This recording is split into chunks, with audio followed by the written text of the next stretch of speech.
What is up, guys? It's Drew again with another Sega Genesis Mortal Kombat video. Yep, here we are. You guys saw me and heard me be very critical of this port, but the truth is, of the 16-bit ports, I think it wins. And this is not a comparison video, but it's a video to kind of share what I think the Genesis did well and got right.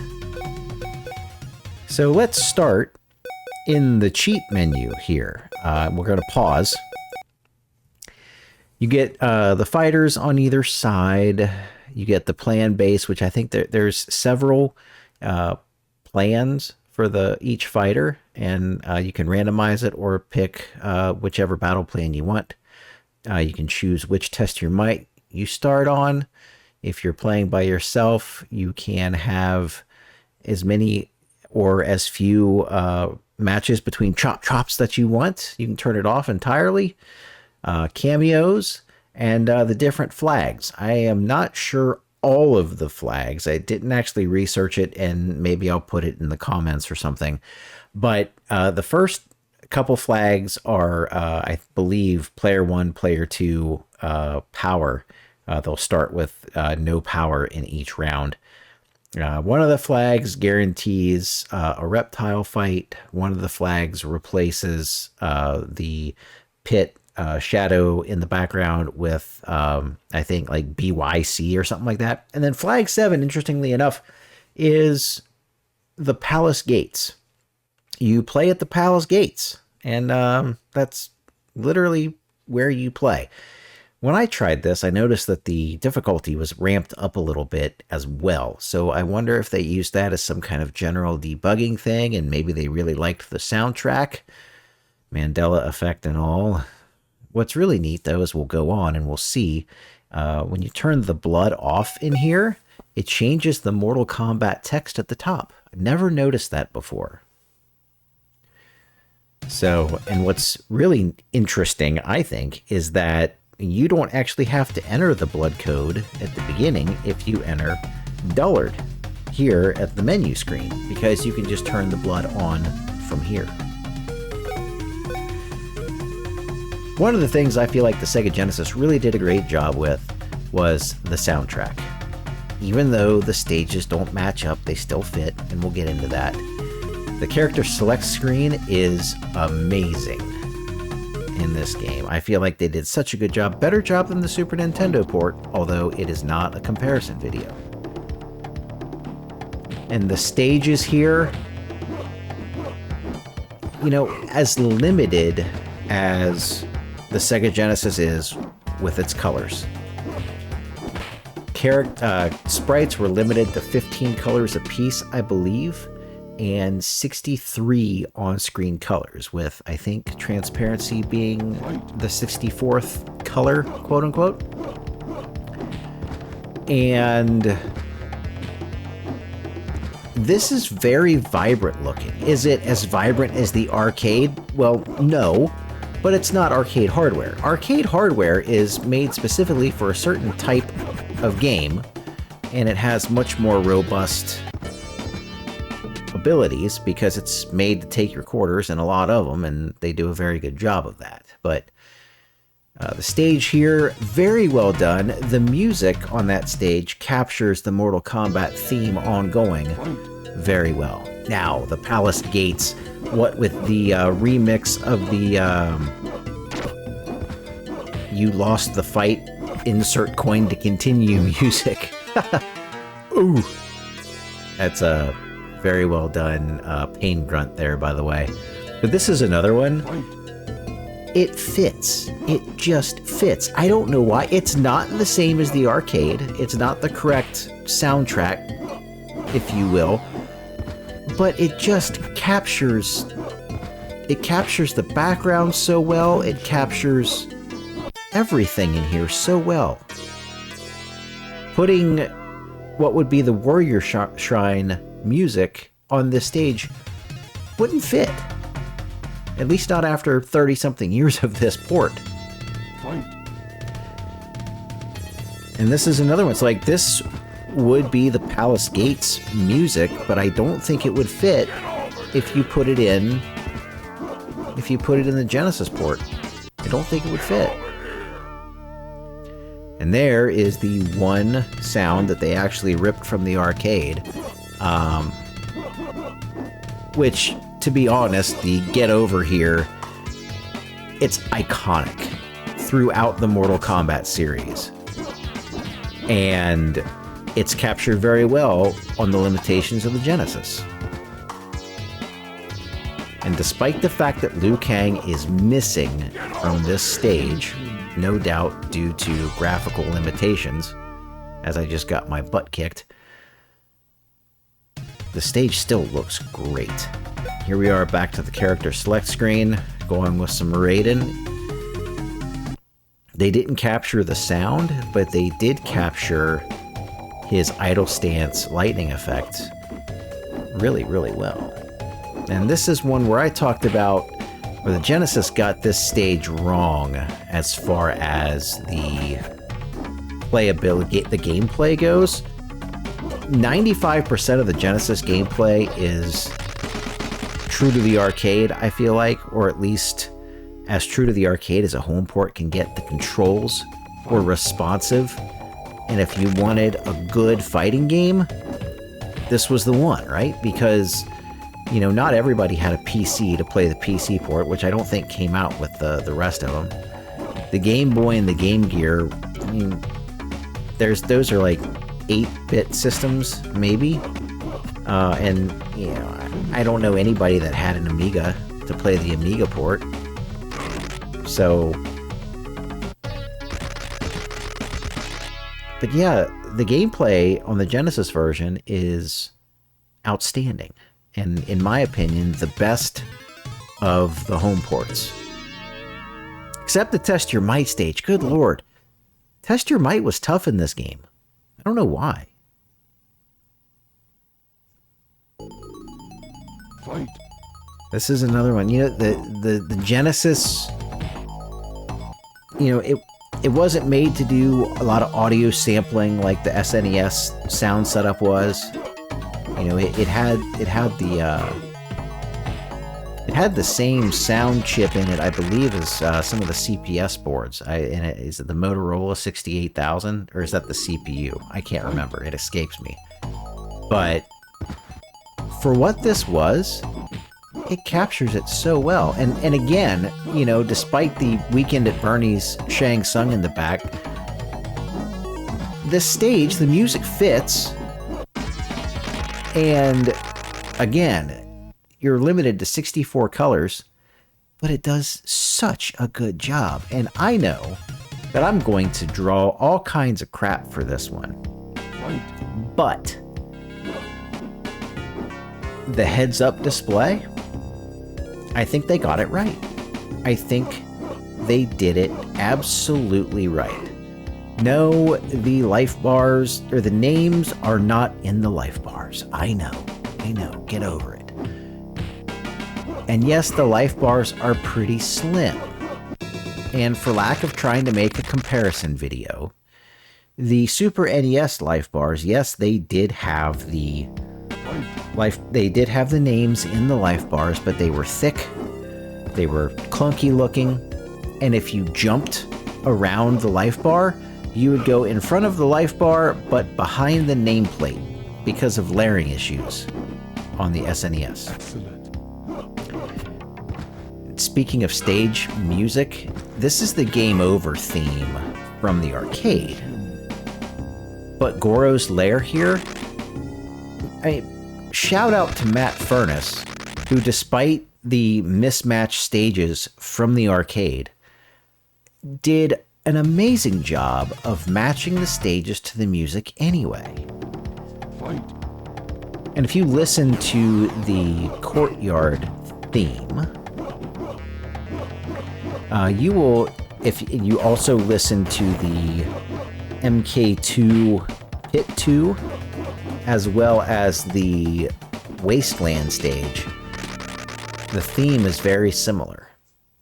It carries a couple of the stanzas within the music, it carries them along through the games. And if you go into Mortal Kombat 3 Ultimate, Mortal Kombat 3 Trilogy, obviously, the street is the same theme remixed.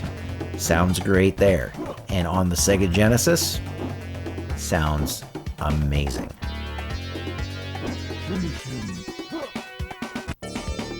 Whoops. You know, some of the sound effects coming from the characters, like the freeze, the electricity move, those are not the best, but it's better than nothing, which unfortunately Scorpion got for his spear and Kano got for his knife. And here we are again. We are back at the Palace Gates, the iconic. You know, we just need. Can we get a remix can we get a remaster of this stage with Nelson Mandela somewhere back there? That would be absolutely amazing. You know, there's no clouds, and there's no flames, and that's fine because it's a nice sunny day. And if you look, the characters don't get their shadows until you get control of the character. But look how well the shadows are done. If you look in other ports, or even like other games like MK2, like on the Genesis, they're just blobs behind the characters. But these are very well done. Oh, there's the behind the back fatality. Oh, he turned him around and got him. Let's go. So, really, that's all I can say about what's great about this game. And I think I talked about a lot. So let me know if there's anything that I forgot about what is good in this port or what the Genesis did right. They focused on the gameplay. Matt Furness, amazing job on mixing the music, making the music sound good. Even though it didn't match the stages, the mixes of the arcade tracks are amazing. We got a good cheat menu. And, oh, how can I forget? It's been here the entire time, right? The blood. Oh my goodness. Not only do you get the blood,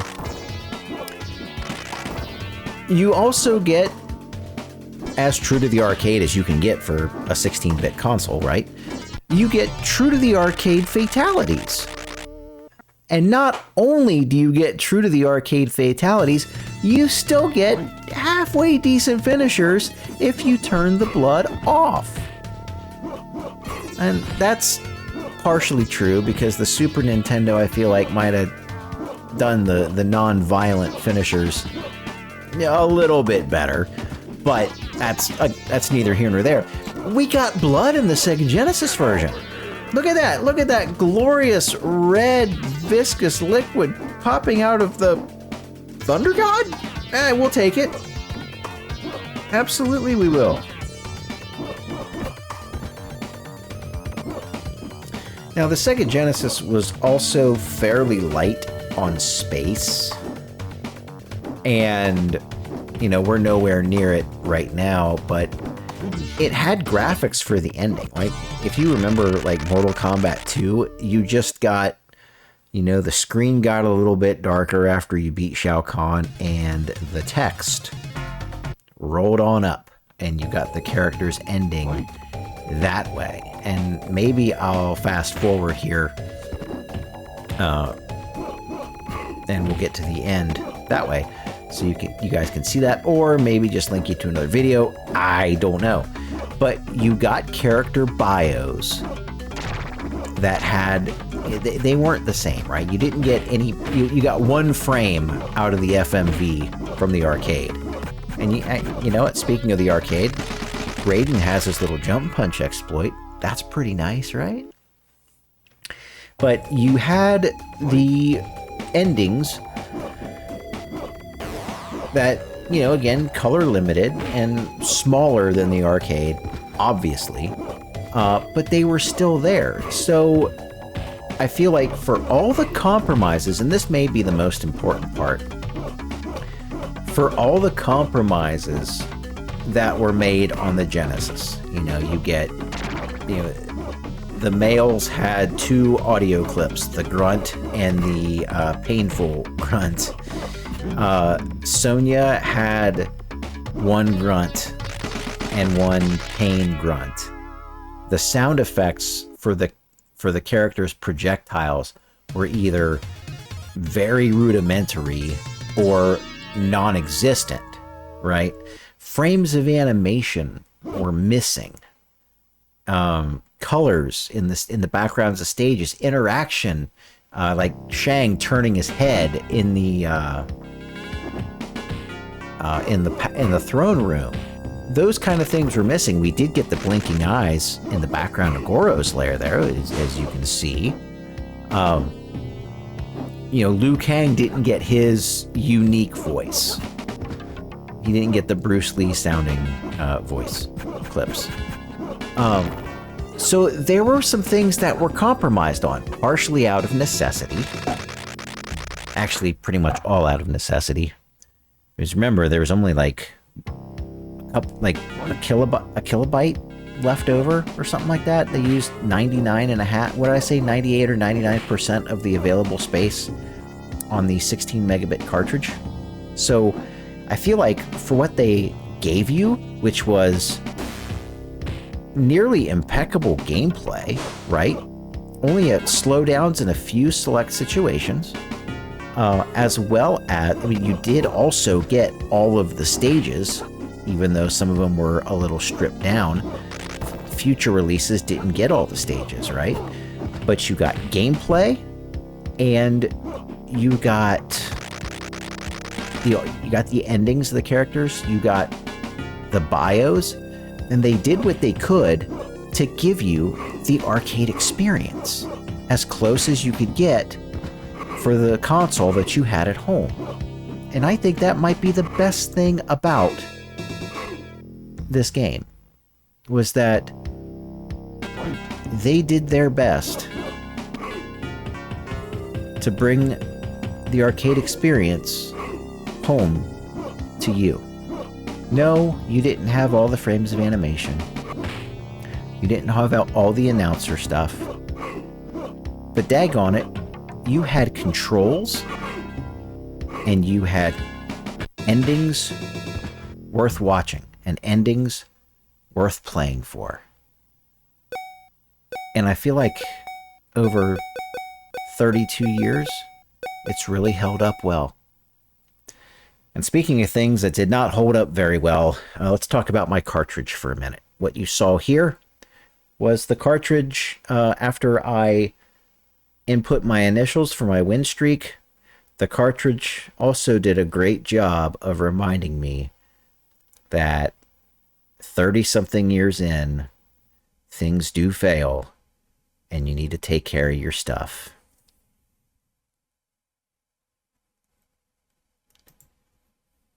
Take care of yourselves, everyone. If you're younger than this game, if you're younger than the Mortal Kombat series, take care of yourself. And if you're older, if you're like me, I'll be 42 years old in February. Take care of yourselves. And maybe, no, that's definitely not the best lesson that this port taught us 30 years on, because, well, that's just a little tangent, and now I'm digressing. But this game did a lot of things right, and this video was not scripted. I have about 15 lines that was touching on certain things I wanted to talk about, but no word-for-word things to say. No quippy sound bites, no rehearsed lines, pretty much off the cuff. And the arcade experience brought home the best way that they knew how, making it the best for Sega Genesis owners. Was something I thought of in the middle of this. Didn't really think of it until now, but the truth is they did the best that they could with what they had. And I feel like they got it right. So, thank you guys for listening to this. Sorry we didn't get an ending. Sorry we didn't. But what you can see that in the other two Genesis videos. But thank you guys for watching. I appreciate it, and I will be back with more Sega Genesis Mortal Kombat content. I've got a few more videos in the pipeline. I hope you guys like this one. Stick with me, and I will catch you guys next time.